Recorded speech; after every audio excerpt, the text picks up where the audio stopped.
आणि 12 लाख नवीन रोजगार तयार झाले आहेत। मेक इन इंडिया मध्ये इलेक्ट्रॉनिक उपकरणं आता 1.9 लाख कोटीवरनं 11.3 लाख कोटीवर गेली आहेत आणि सेमी कंडक्टरच्या क्षेत्रामध्ये भारत आता वैश्विक हब होतोय। जवळपास 1,64,000 कोटी रुपयाच्या 12 प्रकल्पांना सेमी कंडक्टर क्षेत्रामध्ये देशामध्ये मंजुरी मिळाली आहे आणि चिप्सचं प्रोडक्शन देखील आता भारतामध्ये सुरू झालेलं आहे।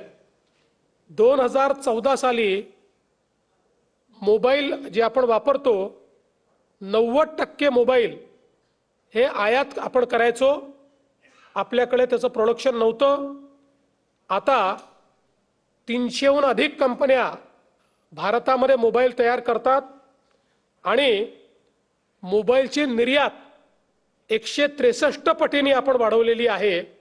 आता मोबाईल निर्यात करणारा देश हा भारत झालाय।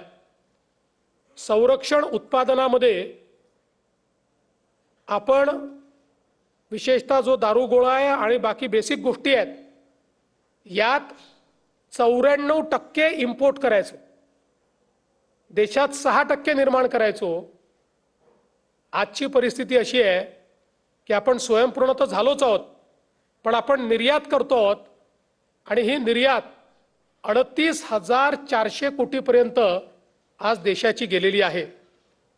2.6 लाख स्टार्टअप्स आणि 120 युनिकॉर्न देशात तयार झाले आहेत। आणि या सगळ्या विकासासोबत मोदीजींनी विकास भी और विरासत भी अशा पद्धतीनं या देशाची अस्मिता आणि देशाचा स्वाभिमान हा पुन्हा उंच केलेला आहे। अयोध्येतील राम मंदिर असेल, काशी विश्वनाथ कॉरिडॉर असेल, उज्जैन महाकाल लोक असेल, केदारनाथ धाम असेल, देशामध्ये भगवान गौतम बुद्ध सर्किट असेल, डॉक्टर बाबासाहेब आंबेडकर पंचतीर्थ विकास असेल, भगवान बिरसा मुंडा जनजातीय गौरव दिवस असेल, प्रसाद योजनेतून 1700 कोटी रुपयाची कामं मोठ्या प्रमाणात वेगवेगळ्या भागांमध्ये झालेली आहेत। आणि आता राजपथ नाही तर कर्तव्यपथ, राजभवन नाही तर लोकभवन, रेस्कोर्स रोड नाही तर लोककल्याण मार्ग, मुघल गार्डन नाही तर अमृत गार्डन, पोर्ट ब्लेअर नाही तर विजयपुरम, अशा पद्धतीनं आज आमची अस्मिता आम्ही पुन्हा जागृत केली आहे।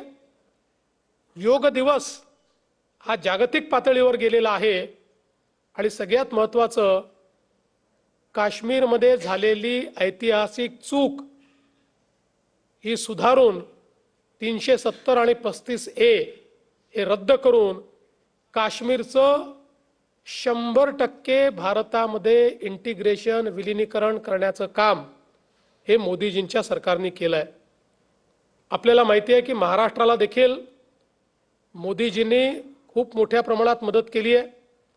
विशेषतः सिंचनाचं विशेष पॅकेज देऊन केंद्र सरकारच्या मदतीने महाराष्ट्रामध्ये गेल्या 10 वर्षात 100 पेक्षा अधिक प्रकल्प आपण पूर्ण केलेले आहेत।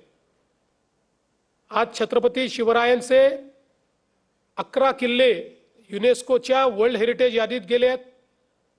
मराठी भाषेला अभिजात दर्जा देण्यात आलेला आहे।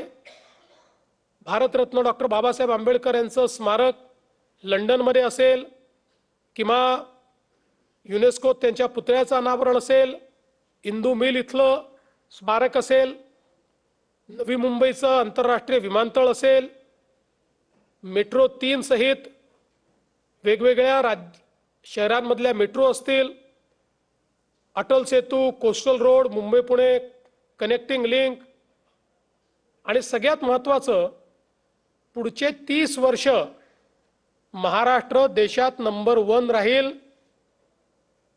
अशा पद्धतीचं वाढवण बंदर की जे जगातलं पहिल्या 10 बंदरातलं बंदर असणार आहे, 10 लाख लोकांना रोजगार देणार आहे आणि महाराष्ट्राची आणि भारताची अर्थव्यवस्था बदलवून टाकणार आहे। अमरावतीचा मेगा टेक्सटाईल पार्क